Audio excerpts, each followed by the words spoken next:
Have you ever felt that after a so-called spiritual awakening, your drive vanished? The passions that once fueled you turned hollow, and even the simplest tasks lost their meaning. Today, we explore why awakening often feels like the death of motivation, and how, hidden within this death, lies the seed of true renewal. Let us begin where every true spiritual awakening begins, with the collapse of the old self. You see, for most of our lives, we are driven by an image. This image is what psychology calls the ego, a fragile construct of who we think we are. The ego is not evil, nor is it to be despised. It is necessary. It allows us to navigate society, to build careers, to seek recognition, and to form an identity. Without it, we would not know our place in the world. But here lies the problem. The ego convinces us that it is all there is. It tells us that its ambitions are our true desires, that its endless striving is what gives our lives meaning. Think about what once motivated you. Perhaps it was the desire for success, the thrill of climbing the ladder, the applause of others, or even the satisfaction of proving yourself worthy. These are the fires that burned within your chest, the forces that pushed you to wake up, to strive, to conquer. Yet these very fires are not born of the self. They are illusions cast upon you by culture, family, and society. They are not the eternal essence of who you are, but masks you have been trained to wear. Now comes the moment of awakening, a shift, often sudden and bewildering, in which the light of consciousness shines upon the ego's fragile structures. What happens then? The illusions crack. The ambitions that once drove you lose their luster. You look at your achievements and wonder, why does this no longer satisfy me? You stare at your goals and ask, what is the point of all this striving? This is the collapse of the old self. It is not a gentle dismantling, but often a violent crumbling. The scaffolding of identity, carefully constructed over years, begins to fall apart before your very eyes. What once seemed so important now feels meaningless. The career ladder you once climbed with pride becomes a hollow staircase leading nowhere. The possessions you once gathered appear as burdens, not treasures. The recognition you once craved feels like dust in your hands. In this collapse, a great confusion takes hold. For if the things that once defined you no longer carry meaning, then who are you? And if the ambitions that once propelled you forward no longer ignite your spirit, then what drives you now? This is the terrifying silence of ego death. Many resist it. They cling desperately to the old motivations, trying to rekindle the fires of ambition. They force themselves to care about the same goals, to chase the same dreams. But it does not work, because once the veil has been lifted, once the psyche has glimpsed behind the mask, it cannot return to ignorance. You cannot unknow what you now know. The collapse is therefore inevitable, and with it comes the experience of emptiness. This emptiness is often mistaken for depression or a lack of willpower. But in truth, it is neither. It is the void left behind when the ego's illusions dissolve, a vast space, silent and unfamiliar, where old motivations no longer exist. It feels frightening, because the ego has always given us direction. Now, without it, we drift. But understand this: the collapse of the old self is not a mistake, nor is it a punishment. It is the necessary consequence of awakening. For you cannot serve two masters. You cannot cling to the illusions of the ego, while simultaneously embracing the deeper truth of the self. The ego must fall away, just as leaves fall from a tree in autumn, to make space for something new. It is in this stage that many people cry out in despair. They say, I have lost myself. I have lost my motivation. I no longer care about life. Yet what they do not realize is that the self they lost was never their true self. It was a construct, a carefully woven story designed to secure survival, recognition, and belonging. Spiritual awakening does not kill your motivation. It kills the false motivations that were never truly yours. This is why awakening feels like death, because in a way it is. It is the death of the ego's rule, the dismantling of the old identity, the collapse of everything you thought defined you. And though terrifying, it is through this collapse that the possibility of something greater begins to emerge. Once the old self has collapsed, once the scaffolding of ego has fallen away, you are left standing before a vast emptiness. This emptiness is what many traditions call the void, and it is here that the deepest inner conflict arises. For the first time, you are no longer moved by the ambitions and desires that once propelled you forward, but you have not yet discovered what will take their place. You exist between worlds, one that has died and one that has not yet been born. In this void, life can feel unbearably heavy. You wake in the morning without the fire that used to push you into the day. The work you once pursued with pride feels empty. The hobbies and pleasures that once entertained you seem shallow. Even relationships may feel distant, as though a veil separates you from those who still chase after what you have outgrown. The result is a kind of paralysis. You want to move forward, but there is nowhere to go.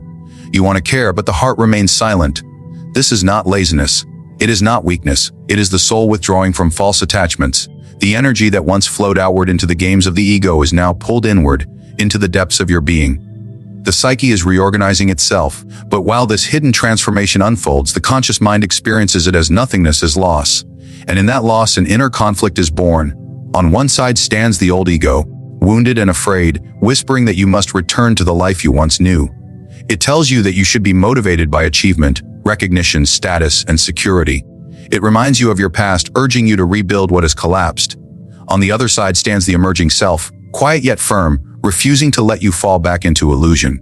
It does not shout, it does not beg, but it holds the door closed to the old life. It insists you wait, endure, and allow what is dying to remain dead. Caught between these two forces, you feel torn apart. The ego pulls you toward the familiar, but it no longer fits. The self pushes you toward the unknown, but it has not yet revealed where the path leads. This tension is unbearable, and many people break under its weight. Some numb themselves with distractions, chasing fleeting pleasures to fill the void. Others spiral into despair, believing they have lost all meaning. Yet this conflict is not a punishment. It is initiation. It is the psyche stretching itself between death and rebirth. Here you enter what mystics have called the dark night of the soul. It is a place where no light seems to penetrate, where every attempt to move forward feels blocked, and every attempt to return backward is impossible. The dark night is not about external suffering, though it often accompanies it. It is about the loss of inner orientation, the disintegration of all reference points. You are like a traveler in a vast desert, stripped of map and compass, unable to tell whether you are wandering in circles or moving towards some unseen horizon. And yet, this is precisely the work of the void. It strips you of certainty. It tears away your dependence on old structures. It removes every false anchor until you are forced to confront the only truth left standing, your naked existence. What remains when the illusions fall? What remains when motivation dies? Only consciousness itself, raw and unadorned. This confrontation with pure being is terrifying because the ego cannot control it, cannot define it, cannot use it to build another mask. The inner conflict grows sharper here. The ego fears annihilation, while the self demands surrender. And you, caught in between, feel as though you are being torn apart by two opposing forces. This is why the void feels endless, why the days blur into nights, why silence becomes heavy as stone. It is not merely a lack of motivation. It is the confrontation between who you thought you were and who you are becoming. And still, beneath the surface, something stirs. Though you may not yet sense it, the void is fertile. Just as winter conceals the seeds that will sprout in spring, this emptiness hides the beginnings of a new way of being. The tension, the conflict, the silence, all are necessary. For without them, you would never release the old self, nor would you be ready to receive the new. But in the moment, all you feel is the weight of the unknown and the crushing realization that the old motivations no longer belong to you, yet nothing has yet come to replace them. When the void has stripped you bare, when you stand between the death of the old and the uncertainty of the new, something deeper begins to stir. This stirring is subtle, often so faint that you can easily dismiss it. Yet it is the beginning of what Jung called individuation, the process of becoming whole, of uniting all the hidden fragments of yourself into a single, authentic being. Individuation is not about becoming perfect, nor is it about fulfilling the expectations of others. It is about listening to the voice that comes from the deepest layers of the psyche, the voice of the self, which has been waiting patiently beneath all your illusions. The self does not motivate you with promises of status, money, or recognition. It does not bargain with your ego. Instead, it whispers of meaning, of alignment, of living in harmony with your inner truth. But to hear this whisper, you must first confront the shadows that you have long denied. The process of individuation calls you to turn inward, to face the parts of yourself that you have rejected, hidden, or buried. These are the darker aspects of your being, your fears, your anger, your unresolved wounds. For years, the ego has kept these shadows locked away, insisting that they have no place in your carefully constructed identity. But now, in the aftermath of awakening, the shadows rise. They demand to be seen. This confrontation is not comfortable. It brings with it an inner battle, for the ego resists the unveiling of the shadow. The ego wants to believe that you are only the mask it has created, that you are only the roles you have played. But individuation insists otherwise. It requires the integration of all that you are, the light and the dark, the conscious and the unconscious, the known and the unknown. And so, you find yourself in yet another conflict. On the surface, it feels as though you are losing motivation. But what is really happening is that your old motivations are being tested against the weight of your inner truth. The tasks you once did for validation or recognition no longer move you, because they are no longer in alignment with the self. The goals you once chased for external reward fall away because they were never born from your essence.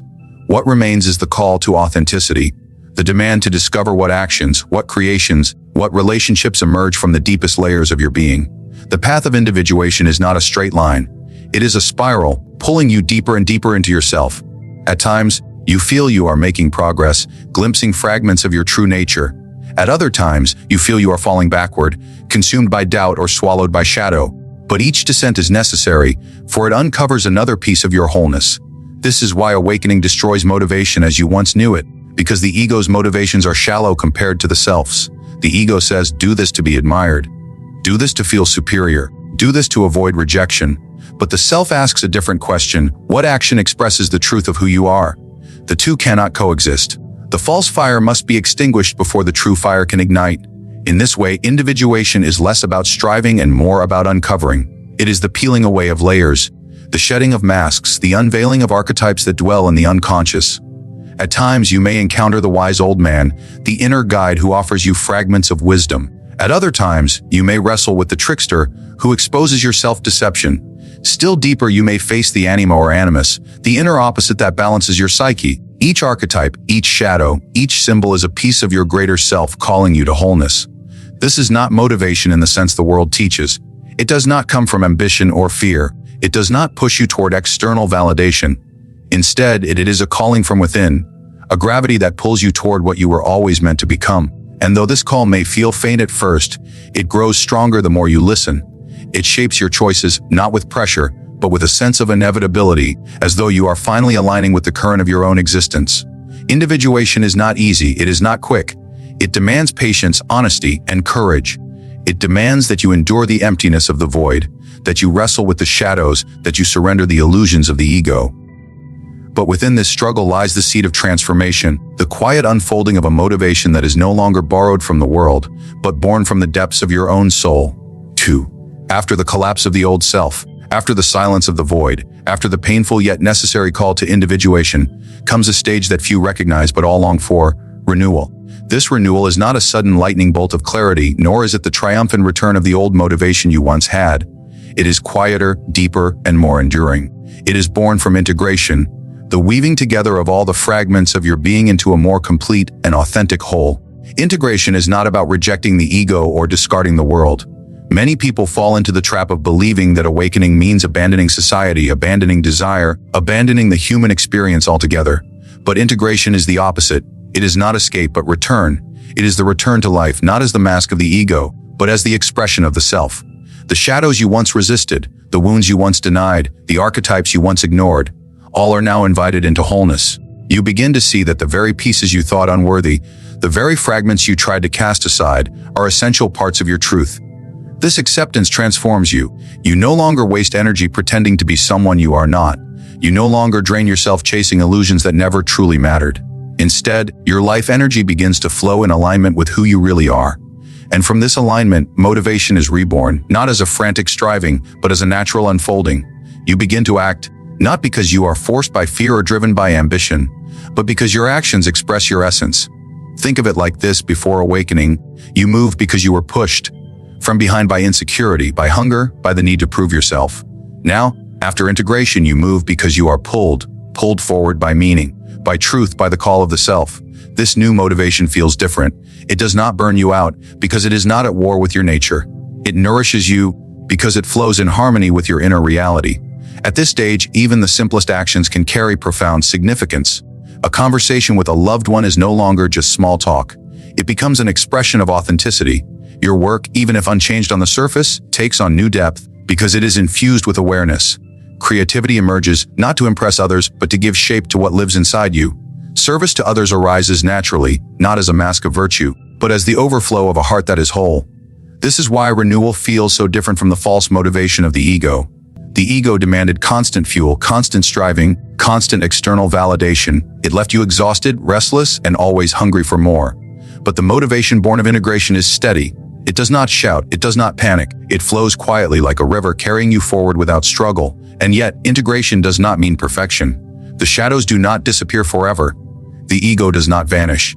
Life continues to challenge, to wound, to test. But now you hold these experiences differently. You no longer see them as threats to your identity, but as opportunities for deeper understanding.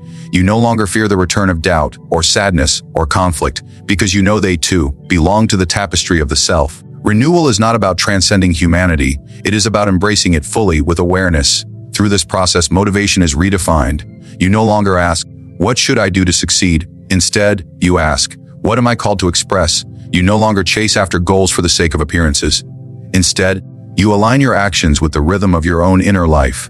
And in this alignment, you discover a quiet joy, a fulfillment that is not dependent on outcome, but rooted in the simple fact that you are living as yourself. This is the gift of integration and renewal. It does not hand you back your old fire. It does not restore the restless ambitions of the ego. Instead, it gives you something far greater, the discovery that true motivation is not external but internal, that the deepest drive does not come from the world's demands, but from the self's unfolding. That meaning, not ambition, is what sustains the soul. And so, little by little, the emptiness begins to fill, not with the illusions you once chased, but with a new sense of direction. Not with borrowed desires, but with authentic ones. Not with hollow striving, but with purpose that flows from the center of your being.